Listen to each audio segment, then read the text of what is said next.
दोस्तों, राधा कृष्ण का प्रेम किसी से छुपा हुआ नहीं है, लेकिन भगवान कृष्ण के वृंदावन से चले जाने के बाद राधा का वर्णन बहुत कम हो जाता है। ऐसे में बहुत से भक्त यह जानना चाहते हैं कि आखिरकार राधा की मृत्यु कैसे हुई। अब माता राधा की मृत्यु से जुड़े रहस्य को इस वीडियो के माध्यम से उजागर किया गया है।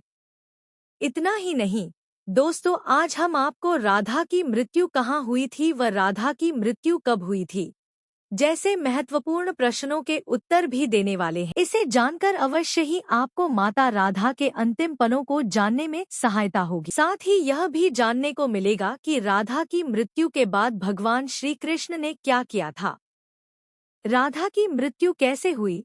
वैसे तो ग्रंथों में राधा के बारे में नहीं लिखा गया है, किंतु बाद की लोक कथाओं और काव्यों में राधा को स्थान दिया गया है। द्वापर युग के समय श्री कृष्ण के ऊपर लिखे गए किसी भी ग्रंथ में राधा का नाम नहीं मिलता है। ऐसे में आज हम आपको बाद की प्रचलित लोक कथाओं के अनुसार ही राधा रानी की मृत्यु का रहस्य बताएंगे। राधा की मौत कोई सामान्य मौत नहीं थी। वह इसलिए क्योंकि जिसे ईश्वर के निकट मौत मिले वह मौत नहीं मोक्ष कही जाती है। वैसे भी राधा तो स्वयं कृष्ण का ही रूप थी और इसी कारण दोनों का विवाह नहीं हो पाया था। अब माता राधा के जीवन के अंतिम क्षण कैसे थे और उन्होंने किस तरह से अपने प्राण त्यागे थे, आइए उसके बारे में एक एक करके जान लेते हैं। अभी तक चैनल को सब्सक्राइब नहीं किया है तो कर लीजिए। हम सभी राजा दशरथ के द्वारा कैकेयी को दिए 2 वचनों के बारे में तो जानते हैं, लेकिन श्री कृष्ण ने भी वृंदावन से जाने से पहले राधा रानी को 2 वचन दिए थे। बात उस समय की है जब मथुरा से श्री कृष्ण का बुलावा आ गया था ताकि वे कंस का वध कर अपने कर्तव्यों का पालन कर सकें। उसके लिए भगवान कृष्ण को वृंदावन नगरी और राधा को हमेशा के लिए छोड़कर जाना था। उस समय श्री कृष्ण यमुना किनारे उदास बैठी राधा से मिलने गए थे। जब श्री कृष्ण राधा से मिलकर जाने लगे तो राधा ने उनसे 2 वचन मांग लिए थे। पहले वचन के अनुसार राधा के हृदय में हमेशा श्री कृष्ण का ही वास रहे। दूसरे वचन के अनुसार राधा की मृत्यु से पहले श्री कृष्ण उन्हें दर्शन अवश्य देंगे, अर्थात उनसे मिलने आएंगे। श्री कृष्ण ने राधा को यह दोनों वचन दिए और बदले में एक वचन यह मांग लिया कि राधा कृष्ण की याद में अब एक भी आंसू नहीं बहाएगी। इसके बाद श्री कृष्ण मथुरा नगरी चले गए थे। मथुरा जाने के बाद श्री कृष्ण ने दुष्ट कंस का वध कर दिया था। इसके कुछ वर्षों के पश्चात वे द्वारका बस गए थे। वहां उनका विवाह रुक्मिणी से हो गया था। श्री कृष्ण की कुल 8 पत्नियां थीं। दूसरी ओर राधा का विवाह भी अपने ही गांव के किसी यादव से हो गया था। राधा ने अपने हर कर्तव्य का पालन किया, लेकिन उनके हृदय में केवल श्री कृष्ण का ही वास था। एक दिन वह आया जब राधा बूढ़ी हो गई और अपने सभी कर्तव्यों से मुक्त हो गई। तब वे बरसाना से द्वारका की ओर निकल पड़ी। द्वारका के राजभवन में उनकी भेंट श्री कृष्ण से हुई। श्री कृष्ण ने उन्हें राजभवन में ही एक देविका के तौर पर रख लिया था। हालांकि अब समय का चक्र बदल चुका था और दोनों को ही अपने कर्तव्यों का निर्वहन करना था।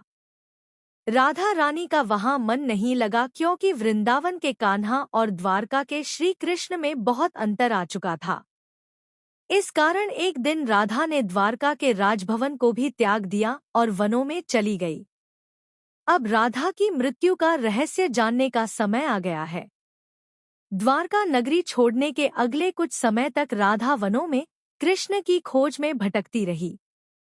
भटकते भटकते कई दिन बीत गए और एक दिन ऐसा आया जब राधा का शरीर कमजोर पड़ने लगा और मृत्यु निकट आने लगी। कृष्ण से लिए अपने वचन के अनुसार राधा ने उन्हें दर्शन देने को कहा। राधा के पुकारते ही श्री कृष्ण उसी समय द्वारका को छोड़कर राधा की ओर कुछ उसी तरह दौड़े जिस प्रकार एक समय पहले राधा कृष्ण की बांसुरी की धुन को सुनकर दौड़े चली आती थी। जब कृष्ण राधा के पास पहुंचे तो उनकी मरणासन्न स्थिति को देखकर बहुत दुखी हो गए। उन्होंने राधा से उनकी अंतिम इच्छा प्रकट करने को कहा।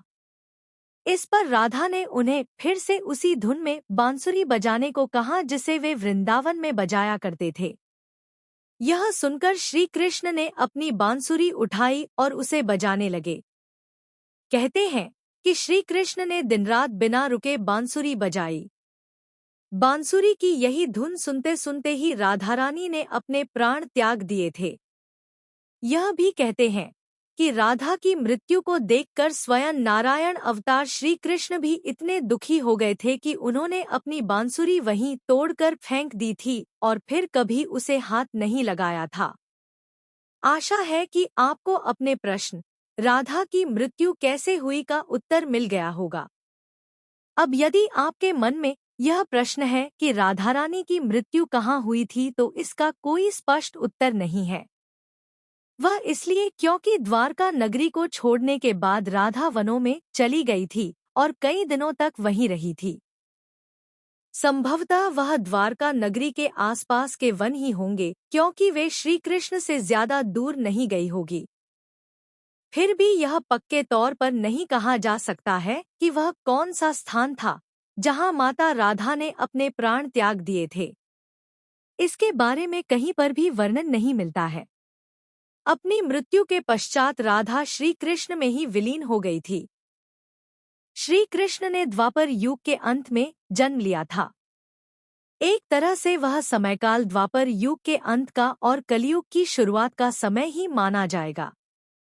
कलयुग की शुरुआत अर्जुन के प्रपौत्र व अभिमन्यु के पुत्र परीक्षित के समय हुई थी।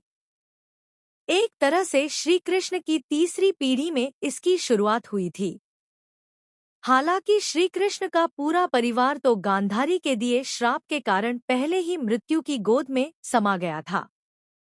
कथाओं में यह बताया गया है कि जब माता राधा कृष्ण से मिलने द्वारका नगरी आई थी तो उस समय उन्हें श्री कृष्ण के रुक्मिणी और सत्यभामा से हुए विवाह का पता लगा था।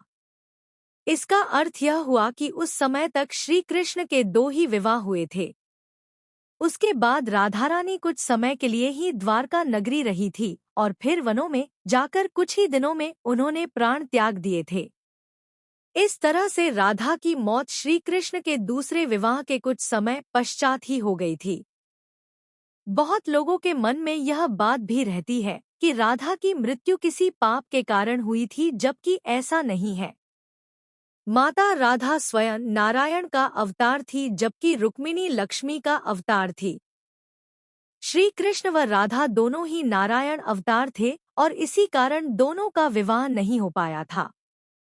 नारायण को किसी तरह का पाप नहीं लग सकता है, तो यह बात बिल्कुल मिथ्या है कि राधा की मौत किसी पाप के कारण हुई थी।